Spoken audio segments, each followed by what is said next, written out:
Good morning everyone. Ninth class. Today we are going to do the chapter in the flood. This is the chapter in the flood given in your supplementary reader. Here Chana Parya is the protagonist of the chapter. Protagonist means a main character है chapter का. इसके 4 बच्चे हैं. He has a one wife, cat and a dog. इस chapter च ਆਪਾਂ देखते हैं कि ਜਿਹੜੇ ਵਿਲੇਜ ਚ ਚੈਨਾ ਭਰਿਆ ਤੇ ਉਹਦੀ ਫੈਮਿਲੀ ਰਹਿੰਦੇ ਹੈ ਉਸ ਵਿਲੇਜ ਫਲੱਡ ਆ ਜਾਂਦਾ ਹੈ। ਇਸੇ ਚੈਪਟਰ ਦਾ ਨਾਮ ਇਨ ਦਾ ਫਲੱਡ ਇਸੇ ਕਰਕੇ ਹੈ।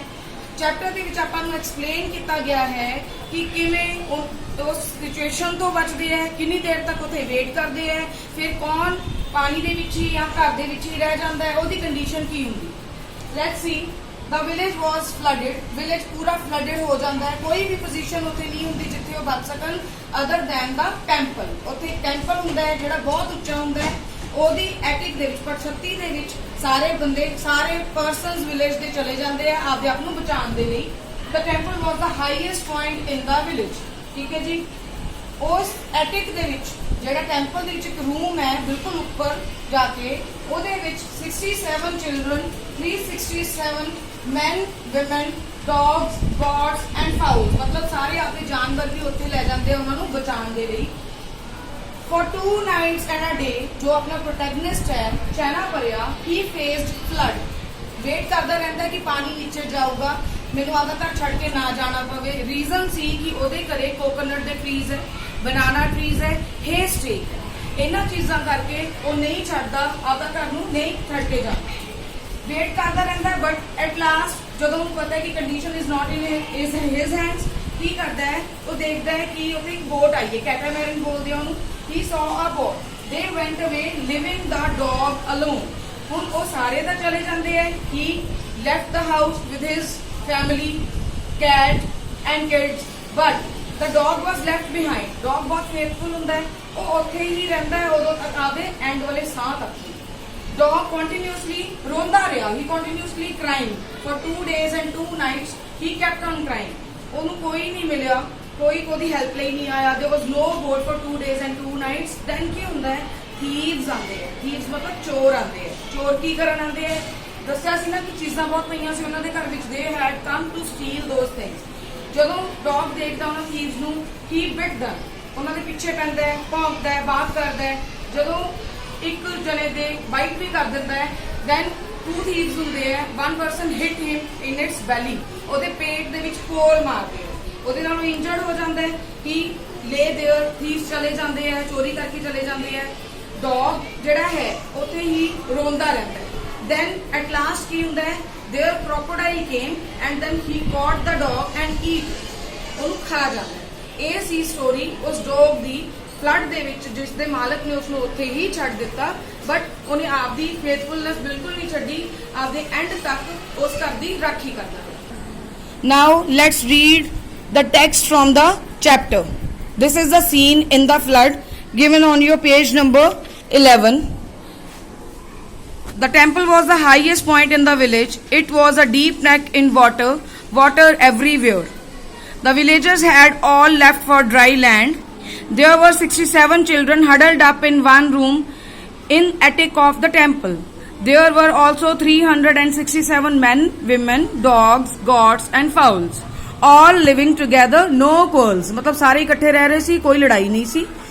2 रात 1 दिन ਲਈ ਚੈਨਾ ਪਰਿਆ had been braving the flood alone. Braving the flood alone ਦਾ ਮਤਲਬ ਹੈ ਕਿ ਉਹ flood ਨੂੰ ਫੇਸ ਕਰ ਰਹੀ ਸੀ। He had no boat. ਉਹਦੇ ਕੋਲ ਕੋਈ ਬੋਟ ਨਹੀਂ ਸੀ। It was now 3 days since his landlord left. Chaina ਪਰਿਆ had made a raised platform in the hut with coconut husks and poles. ਉਹ ਉੱਚਾ ਜਾ ਪੋਲ ਉਹ ਵੀ ਕਰ ਲੈਂਦਾ ਹੈ ਪਲੇਟਫਾਰਮ ਬਣਾ ਲੈਂਦਾ ਤਾਂ ਕਿ ਪਾਣੀ ਅੰਦਰ ਨਾ ਆਏ।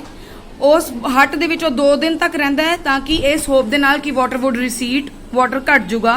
How could he leave the place so soon ਉਹ ਨਹੀਂ ਛੱਡਣਾ ਚਾਹੁੰਦਾ ਸੀ as I have already told you that there were banana hay stack and he did not want to leave these things at the mercy of thieves ਉਹ ਚੋਰਾਂ ਦੇ ਕਰਕੇ ਉਸ ਚੀਜ਼ ਨੂੰ ਨਹੀਂ ਛੱਡਣਾ ਚਾਹੁੰਦਾ ਸੀ। Next paragraph stanza sorry now the water had risen above the platform ਤੋਂ ਉੱਪਰ ਪਾਣੀ ਆ ਚੁੱਕਿਆ ਸਭ ਕੁਝ ਡੁੱਬਣ ਲੱਗ ਪਿਆ ਹੱਟ ਵੀ। ਚੈਨਾ ਕਾਲਡ ਆਊਟ ਫਰਮ ਇਨਸਾਈਡ ਅੰਦਰੋਂ ਹੀ ਆਵਾਜ਼ਾਂ ਮਾਰ ਰਿਹਾ ਹੈ ਪਰ ਕੋਈ ਵੀ ਉੱਥੇ ਉਹਨੂੰ ਸੁਣਨ ਵਾਲਾ ਨਹੀਂ ਹੈ। ਉਹਦੀ ਵਾਈਫ ਪ੍ਰੈਗਨੈਂਟ ਹੈ ਉਹਦੇ 4 ਬੱਚੇ ਹੈ ਕੈਟ ਹੈ ਡੌਗ ਹੈ ਤੇ ਉਹ ਆਪ ਹੈ ਜੋ ਕਿ ਇਕੱਲੇ ਰਹਿ ਚੁੱਕੇ ਆ ਉੱਥੇ। He knew his and their end was near, ਉਹਨੂੰ ਪਤਾ ਸੀ ਕਿ ਜੇ ਥੋੜੀ ਦੇਰ ਤੱਕ ਹੋਰ ਨਾ ਕੋਈ ਬੋਟ ਆਈ ਉਹਨਾਂ ਦੀ ਹੈਲਪ ਦੇ ਲਈ ਤਾਂ ਹਟ ਸਬਮਰਜ ਹੋ ਜੂਗੀ, ਮਤਲਬ ਪਾਣੀ ਦੇ ਵਿੱਚ ਡੁੱਬ ਜੂਗੀ and they will all die, ਸਾਰੇ ਮਰ ਜਾਣਗੇ because it was raining heavily and continuously for 3 days। ਇਹ ਵੀ ਕੁਐਸਚਨ ਤੁਹਾਨੂੰ ਆਊਗਾ ਕਿ 3 ਦਿਨ ਤੱਕ ਮੀਂਹ ਪੈਂਦਾ ਰਿਹਾ। Chana came out of the hut by breaking open one row of thatched roof। thatched ਹੁੰਦਾ ਜਿਹੜੀ ਕਾਨਿਆਂ ਦੀ ਰੂਫ ਬਣੀ ਹੁੰਦੀ ਹੈ, ਇੱਕ ਪਾਸੋਂ ਤੋੜ ਕੇ ਉਹਨੂੰ ਬਾਹਰ ਆਂਦਾ, ਆਸੇ-ਪਾਸੇ ਦੇਖਦਾ ਕਿ ਬੋਟ ਆ ਰਹੀ ਹੈ, ਉਹਦੇ ਵਿੱਚ ਬੋਟਮੈਨ ਵੀ ਹੈ। ਲੱਕੀਲੀ ਜਦੋਂ ਆਵਾਜ਼ ਮਾਰਦਾ ਹੈ ਉਹ ਆਵਾਜ਼ ਸੁਣ ਲੈਂਦੇ ਹੈ ਤੇ ਉਹਨਾਂ ਨੂੰ ਬਚਾ ਲੈਂਦੇ ਹੈ। ਰਹਿ ਕੌਣ ਜਾਂਦਾ ਹੈ? As I have already told you this, that dog was left behind there। Kids were getting onto the catamaran। chain cha puhe। Chana heard someone shouting from the west। He turned around, ਉਹਨੂੰ ਇੰਜ ਲੱਗਦਾ ਜਿਵੇਂ ਉਹਨੂੰ ਕਿਸੇ ਨੇ ਆਵਾਜ਼ ਮਾਰੀ ਆ। ਉਹ ਮੁੜਦਾ ਵੀ ਹੈ, ਕਹਿੰਦਾ ਨਹੀਂ ਇੱਧਰ ਆਓ, come on here. It was Madiathara Kunhappa calling from the roof top. ਉਹ ਤਾਂ ਕੋਈ ਇਨਸਾਨ ਆਵਾਜ਼ ਮਾਰ ਰਿਹਾ। ਚਨਾ ਦੀ ਵਾਈਫ ਵੀ ਚਲੀ ਜਾਂਦੀ ਹੈ। So did the cat. No one took notice of the dog who was still sniffing around in one corner of the hut। hut ਦੇ ਇੱਕ ਪਾਸੇ ਉਹ ਹਲੇ ਸੁੰਘ ਹੀ ਰਿਹਾ ਹੁੰਦਾ ਹੈ। catamaran started moving। it was in the mid water again। ਪਾਣੀ ਅੱਧ ਵਿੱਚ ਪਹੁੰਚ ਜਾਂਦੀ ਹੈ। ਬਹੁਤ ਹੈਵੀ ਰੇਨ ਆ ਰਹੀ ਹੁੰਦੀ ਹੈ। by then his master had reached ਅੰਬਲਾਪੁਜ਼ਾ at night। ਰਾਤ ਨੂੰ ਇਸ ਜਗ੍ਹਾ ਤੇ ਪਹੁੰਚ ਜਾਂਦੇ ਆ। ਵੱਡਾ ਸਾਰਾ crocodile ਘਰ ਦੇ ਵਿੱਚ ਆਂਦਾ ਹੈ। ਡੌਗ ਡਰ ਜਾਂਦਾ ਹੈ ਤੇ ਬਾਕ ਕਰਨਾ ਸ਼ੁਰੂ ਕਰ ਦਿੰਦਾ ਹੈ। But crocodile just went away। ਉਦੋਂ ਉਹ ਵਾਪਸ ਚਲਾ ਜਾਂਦਾ ਹੈ। ਹੰਗਰੀ ਡੌਗ ਹਾਊਲਡ ਫਰਮ ਦਾ ਰੂਫਟੌਪ। ਜਦੋਂ ਹੁਣ ਉਹ ਭੁੱਖਾ ਹੋਊਗਾ ਤਾਂ ਡੌਗ ਬਾਕ ਵੀ ਕਰੂਗਾ। He was barking looking out in the dark and cloudy sky. ਅਸਮਾਨ ਦੇ ਵਿੱਚ ਦੇਖੀ ਜਾਂਦਾ ਹੈ। ਉਹਦੀ ਕ੍ਰਾਈਜ਼ ਦੂਰ ਦੂਰ ਤੱਕ ਜਾ ਰਹੀਆਂ ਬਟ ਉੱਥੇ ਕੋਈ ਹੈ ਹੀ ਨਹੀਂ। He was all alone there. A dog cried continuously for a long time। He was too tired to cry। ਹੁਣ ਤਾਂ ਇੰਨਾ ਥੱਕ ਚੁੱਕਿਆ ਉਹ ਰੋ ਵੀ ਨਹੀਂ ਸਕਦਾ, ਚੁੱਪ ਕਰ ਜਾਂਦਾ ਹੈ। From some house in the north a man was chanting Ramayan। ਫਿਰ ਉਹਨੂੰ ਆਵਾਜ਼ ਸੁਣਦੀ ਹੈ ਰਮਾਇਣ ਦੀ, ਕੋਈ ਰਮਾਇਣ ਪੜ੍ਹ ਰਿਹਾ ਹੈ। For some time the dog turned towards the sound as it was listening to the chant। Again he started crying। ਥੋੜੀ ਦੇਰ ਆਰਾਮ ਨਾਲ ਸੁਣਦਾ ਰਹਿੰਦਾ ਹੈ, ਫਿਰ ਉਹ ਰੋਣ ਲੱਗ ਜਾਂਦਾ ਹੈ। Soon nothing could be heard except the roar of the wind। ਥੋੜੀ ਦੇਰ ਬਾਅਦ ਸਿਰਫ ਉੱਥੇ ਹਵਾ ਦੀ ਆਵਾਜ਼ਾਂ ਸੀ, ਵੇਵਸ ਦੀ, ਪਾਣੀ ਦੀਆਂ ਛੱਲਾਂ ਦੀ ਆਵਾਜ਼ ਸੀ। It was early morning। ਦਿਨ ਚੜ ਜਾਂਦਾ ਹੈ। ਡੌਗ ਰੋ ਰਿਹਾ ਹਲੇ ਵੀ, ਰੂਫ ਵੱਲ ਦੇਖਦਾ ਹੈ। ਉਹਨੂੰ ਕੋਈ ਹੁਣ ਹੋਪ ਨਹੀਂ। they were his only hope। ਉਹਦੇ ਮਾਲਿਕ ਹੀ ਉਹਦੀ ਹੋਪ ਸੀ ਜੋ ਉਹਨੂੰ ਛੱਡ ਕੇ ਚਲੇ ਗਏ। No fire burnt anywhere। ਠੰਡ ਲੱਗ ਰਹੀ ਸੀ ਉਹਨੂੰ, ਕੋਈ ਫਾਇਰ ਨਹੀਂ ਸੀ, ਮੱਖੀਆਂ ਭਿੰਨ ਰਹੀਆਂ ਸੀ। The sun shone for some time। ਸਨ ਆਇਆ, ਥੋੜੀ ਦੇਰ ਲਈ ਉਹ ਸੋ ਵੀ ਗਿਆ। ਜੰਪਿੰਗ ਕਰਨ ਲੱਗਿਆ, ਬਾਰਕਿੰਗ ਕਰਨ ਲੱਗਿਆ, ਬਨਾਨਾ ਲੀਫ ਨੂੰ ਤੋੜਨ ਦੀ ਕੋਸ਼ਿਸ਼ ਕੀਤੀ। ਕਲਾਉਡਸ ਵੀ ਆਏ। It was dark once more। ਫਿਰ ਉੱਥੇ ਹਨੇਰਾ ਹੋ ਗਿਆ, ਹਵਾ ਚੱਲਣ ਲੱਗ ਗਈ। ਐਨੀਮਲਸ ਜਿਨ੍ਹਾਂ ਦੀ ਲਾਸ਼ਾਂ, ਕੈਰਕਸ ਹੁੰਦਾ ਹੈ ਕਿ ਉਹਨਾਂ ਦੀ ਲਾਸ਼ਾਂ ਪਾਣੀ 'ਚ ਤੈਰ ਰਹੀਆਂ ਸੀ। ਡੌਗ ਉਹਨਾਂ ਨੂੰ ਕਿੰਨੀ ਦੇਰ ਤੱਕ ਦੇਖੀ ਗਿਆ, ਦੇਖਦਾ ਸੀ, ਉਹ ਚਾਹੁੰਦਾ ਸੀ ਕਿ ਉਹ ਖਾ ਲਵੇ ਉਹਨਾਂ ਨੂੰ। ਇੱਕ boat I, was moving fast as a little way away from the house। The dog saw it। He stood wagging his tail। Tail ਨੂੰ ਹਿਲਾਉਣ ਲੱਗਿਆ ਬਟ ਥੋੜੀ ਹੀ ਦੇਰ ਦੇ ਵਿੱਚ it disappeared, ਚਲੀ ਗਈ। ਫਿਰ ਬੂੰਦਾਬਾਂਦੀ ਹੋਣ ਲੱਗੀ। ਡੌਗ ਆਦੀ ਪਿਛਲੀ ਲੱਤਾਂ ਤੇ ਖੜਾ ਹੋ ਗਿਆ। He looked helpless। ਕੋਈ ਹੈਲਪ ਕਰਨ ਵਾਲਾ ਨਹੀਂ ਸੀ। ਬੂੰਦਾਬਾਂਦੀ ਰੁਕ ਗਈ। ਡ੍ਰਿਜ਼ਲਿੰਗ ਹੁੰਦਾ ਬੂੰਦਾਬਾਂਦੀ ਹੋਣਾ। ਛੋਟੀ ਜੀ ਬੋਟ ਫੇਰ ਆਈ, ਕੋਕੋਨਟ ਟਰੀ ਦੇ ਕੋਲ ਆ ਕੇ ਰੁਕੀ। ਡੌਗ ਨੇ ਆਵਾਜ਼ਾਂ ਵੀ ਕੱਢੀਆਂ, ਪੂੰਛ ਵੀ ਹਿਲਾਈ। ਬੋਟਮੈਨ ਪਿਕਡ ਅਪ ਦਾ ਕੋਕੋਨਟ ਚੱਕਿਆ, ਉਹਨੂੰ ਤੋੜਿਆ, ਜੂਸ ਪੀ ਕੇ ਉੱਥੋਂ ਚਲਾ ਗਿਆ। ਰੋ ਕਰਦਾ ਹੋਇਆ ਚਲਾ ਗਿਆ, ਮਤਲਬ ਆਪਦੇ ਚੱਪੂ ਚਲਾ ਕੇ ਚਲਾ ਗਿਆ। ਕਰੋ ਆਇਆ, ਟਰੀ ਤੇ ਬੈਠਾ। ਦੂਰ ਉਹਨੇ ਦੇਖਿਆ ਕਿ ਹਿਊਜ ਬੁੱਲ ਮਰਿਆ ਪਿਆ, ਉਹਦੀ ਲਾਸ਼ ਵਿੱਚ ਪਈ ਆ ਪਾਣੀ ਦੇ। Even the dog was barking at it. ਕਰੋ ਸਟਾਰਟਡ ਈਟਿੰਗ। ਕਰੋ ਨੇ ਫਲੈਸ਼ ਖਾ ਲਈ ਡੈਡ ਐਨੀਮਲ ਦੀ। ਡੌਗ ਨੂੰ ਨਹੀਂ ਕੁਝ ਮਿਲਿਆ। ਕਰੋ ਨੇ ਡੌਗ ਨੂੰ ਦੇਖਿਆ ਪਰ ਫਿਰ ਕਰੋ ਵੀ ਉੱਡ ਗਿਆ। ਆਫਟਰਨੂਨ ਦੇ ਵਿੱਚ 2 ਪਰਸਨ ਆਏ, ਜੋ ਮੈਂ ਤੁਹਾਨੂੰ ਦੱਸਿਆ ਸੀ ਕਿ ਉਹ ਥੀਵਸ ਹੈ। ਡੌਗ ਨੇ ਬਾਕ ਕਰਨਾ ਸ਼ੁਰੂ ਕੀਤਾ, tail ਹਿਲਾਈ।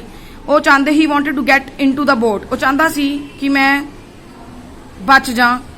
C there is a dog. ਇੱਕ ਨੇ ਕਿਹਾ ਕਿ ਡੌਗ ਹੈ। ਡੌਗ ਗੁਰਾਨ ਲੱਗਾ, ਕਹਿੰਦਾ ਰਹਿਣ ਦੇ। Dog opened his mouth, ground. He tried to jump into the boat. ਉਹਨੇ ਟਰਾਈ ਕੀਤੀ ਕਿ ਮੈਂ ਬੋਟ 'ਚ ਛਾਲ ਮਾਰਾਂ, ਪਰ ਬੋਟ ਚਲੀ ਗਈ। ਫਿਰ ਉਹ ਗੁਰਗੁਰ ਕਰਦਾ ਰਹਿ ਗਿਆ। The cry came not from the boatman, it was from the dog। ਆਇਓ ਦੀ ਆਵਾਜ਼ ਆ ਰਹੀ ਸੀ। ਕਹਿੰਦੇ ਉਹ ਪਰਸਨ ਦੀ ਆਵਾਜ਼ ਨਹੀਂ ਸੀ, ਬੰਦੇ ਦੀ ਆਵਾਜ਼ ਨਹੀਂ ਸੀ, ਉਹ ਡੌਗ ਦੀ ਆਵਾਜ਼ ਸੀ। ਬਹੁਤ ਰੋ ਰਿਹਾ ਸੀ। There was nothing to be heard after that except the sounds of waves। ਉੱਥੇ ਉਦੋਂ ਬਾਅਦ ਕੁਝ ਨਹੀਂ ਸੁਣਨ ਨੂੰ ਸੀ। No one turned back। ਕੋਈ ਉਹਦੇ ਕੋਲ ਮੁੜ ਕੇ ਨਹੀਂ ਆਇਆ। Only the dog stayed। ਉੱਥੇ ਸਿਰਫ ਡੌਗ ਰਿਹਾ। He climbed on to the roof once again, growling as if bidding farewell to the world। ਪਹਿਲਾਂ ਜਿਹੜੇ ਪਰਸਨਸ ਆਏ ਆ ਉਹ ਚੋਰੀ ਕਰਨ ਨਹੀਂ ਆਏ ਸੀ, ਹੁਣ ਆਣਗੇ ਚੋਰੀ ਕਰਨ। There were also the sound of fowls wailing together for some were nearby. Where is the dog barking from? Haven't the people here gone away? Someone said from the boat carrying hay, coconut, bananas. ਕਹਿੰਦੇ ਕਿ ਜਦੋਂ ਸਾਰੇ ਚੀਜ਼ ਚੋਰੀ ਕਰਨ ਆ ਰਹੇ ਹੈ, ਆਂਦੇ ਜਾਂਦੇ ਪਏ ਹੈ, ਉਹ ਕਹਿੰਦੇ ਡੌਗ ਦੀ ਆਵਾਜ਼ ਕਿੱਥੋਂ ਆ ਰਹੀ ਹੈ ਕਿ ਉਹਨਾਂ ਦਾ ਮਾਲਕ ਉਹਨੂੰ ਲੈ ਕੇ ਨਹੀਂ ਗਿਆ। The dog is going to leap down. The dog leapt down from the rooftop ਤੋਂ ਥੱਲੇ ਚਲਾ ਗਿਆ। One of the men got frightened. ਇੱਕ ਜਣਾ ਡਰ ਗਿਆ, fell into the water. ਪਾਣੀ ਵਿੱਚ ਵੀ ਡਿੱਗ ਪਿਆ। ਦੂਜੇ ਬੰਦੇ ਨੇ ਉਹਨੂੰ ਆਵਾਜ਼ ਮਾਰੀ। By then the dog had swum back to the roof and continued barking. ਫਿਰ ਭੌਂਕਣ ਲੱਗ ਪਿਆ, ਉੱਪਰ ਚਲਾ ਗਿਆ। ਚੋਰ ਆਏ, ਉਹਨਾਂ ਨੇ ਬਨਾਨਾਸ ਵੀ ਚੋਰੀ ਕੀਤੇ। You will be sorry for this later, they said to the dog who was barking madly. Dog ਨੂੰ ਉਹ ਬਚਾ ਲੈਂਦੇ ਜੇ ਉਹਨਾਂ ਤੇ ਉਹ ਭੌਂਕਦਾ ਨਾ, ਕੱਟਦਾ ਨਾ। ਉਹ ਕਹਿੰਦੇ ਤੂੰ ਇਸ ਚੀਜ਼ ਤੇ ਪਛਤਾਏਂਗਾ। ਉਹਨਾਂ ਨੇ ਆਪਦੀ ਬੋਟ ਭਰ ਲਈ ਸਾਰੀ ਚੀਜ਼ਾਂ ਦੇ ਨਾਲ, ਹੇ ਭਰ ਲਿਆ। ਡੌਗ ਨੇ ਉਹਨਾਂ ਨੂੰ ਖਾਧਾ। ਜਦੋਂ ਇੱਕ ਬੰਦੇ ਨੂੰ ਲੈਗ ਤੇ ਹਿੱਟ ਕੀਤਾ, ਬਿਟ ਕੀਤਾ, ਉਹ ਰੋਣ ਲੱਗਿਆ। ਦੂਜੇ ਬੰਦੇ ਨੇ ਉਹਦੇ ਬੈਲੀ ਤੇ ਪੋਲ ਮਾਰਿਆ ਦੱਬ ਕੇ।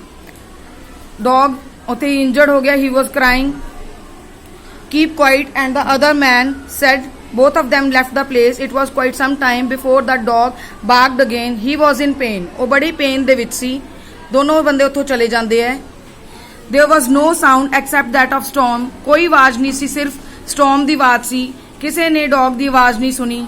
ਗਲੀਆਂ ਸੜੀਆਂ, ਲਾਸ਼ਾਂ ਉੱਥੇ ਹੀ ਤੈਰਦੀਆਂ ਰਹੀਆਂ। ਕਰੋਜ਼ ਉਹਨਾਂ ਨੂੰ ਖਾਂਦੇ ਰਹੇ। ਥੀਵਸ ਦਾ ਵਧੀਆ ਮੌਜਾਂ ਲੱਗੀਆਂ ਹੋਈਆਂ ਸੀ, ਚੋਰਾਂ ਦੀਆਂ ਚੀਜ਼ਾਂ ਚੋਰੀ ਕਰ ਕਰਕੇ ਜਾਈ ਜਾਂਦੇ ਸੀ। ਹੱਟ ਪਾਣੀ ਦੇ ਵਿੱਚ ਡੁੱਬ ਗਈ। Nothing could be seen above the water. The loyal dog guarded his master's house till the end. ਆਪਦੇ ਐਂਡ ਤੱਕ ਉਸ ਨੂੰ ਉਹ ਗਾਰਡ ਕਰਦਾ ਰਿਹਾ। Now he too was gone. ਹੁਣ ਉਹ ਵੀ ਮਰ ਚੁੱਕਿਆ ਹੈ। Dog stayed above the water until the dog was caught by a crocodile. Crocodile ਆਇਆ, ਉਹਨੂੰ ਫੜਿਆ, ਉਹਨੂੰ ਖਾਦਾ। Now the water was receding. ਹੁਣ flood ਦਾ water ਖਤਮ ਹੋਣ ਲੱਗ ਗਿਆ। ਚੈਨਾ ਘਰੇ ਵਾਪਸ ਆਂਦਾ ਹੈ। He swimming to his hut in search of the dog. Dog ਨੂੰ ਲੱਭਣ ਆਂਦਾ ਹੈ, ਬਟ ਕੀ ਦੇਖਦਾ ਹੈ? ਕੋਕੋਨਟ ਟਰੀ ਦੇ ਅੰਡਰ ਉਹਦੀ ਡੈਡ ਬੋਡੀ ਪਈ ਹੈ। He turned it from side to side with his toe. ਪੈਰ ਦੇ ਨਾਲ ਉਹਨੂੰ ਦੇਖਦਾ ਆਸੇ ਪਾਸੇ। ਕਹਿੰਦਾ he was not sure if it was his dog. ਉਹਨੂੰ ਪਛਾਣ ਹੀ ਨਹੀਂ ਆਂਦੀ, ਸੋਚ ਰਿਹਾ ਹੁੰਦਾ ਇਹ ਮੇਰਾ ਡੌਗ ਹੈ। ਕਿਉਂ? ਉਹਦਾ ਇੱਕ ਕੰਨ ਕੱਟਿਆ ਜਾ ਚੁੱਕਿਆ ਹੁੰਦਾ ਹੈ, ਕਲਰ ਬੋਡੀ ਦਾ ਚੇਂਜ ਹੋ ਜਾਂਦਾ ਕਿਉਂਕਿ ਗਲ ਗਈ ਹੁੰਦੀ ਹੈ। ਇੰਨੀ ਬੁਰੀ ਕੰਡੀਸ਼ਨ ਦੇ ਵਿੱਚ ਉਹਦਾ ਮਾਲਕ ਵੀ ਉਹਨੂੰ ਪਹਿਚਾਣਦਾ ਨਹੀਂ, ਉਸ ਡੌਗ ਨੂੰ ਜਿਹਨੇ ਆਪਦੀ ਲਾਈਫ ਦੇਤੀ ਉਹਦੇ ਘਰ ਨੂੰ ਬਚਾਉਣ ਦੇ ਲਈ। So this was all about your chapter. Thank you all of you.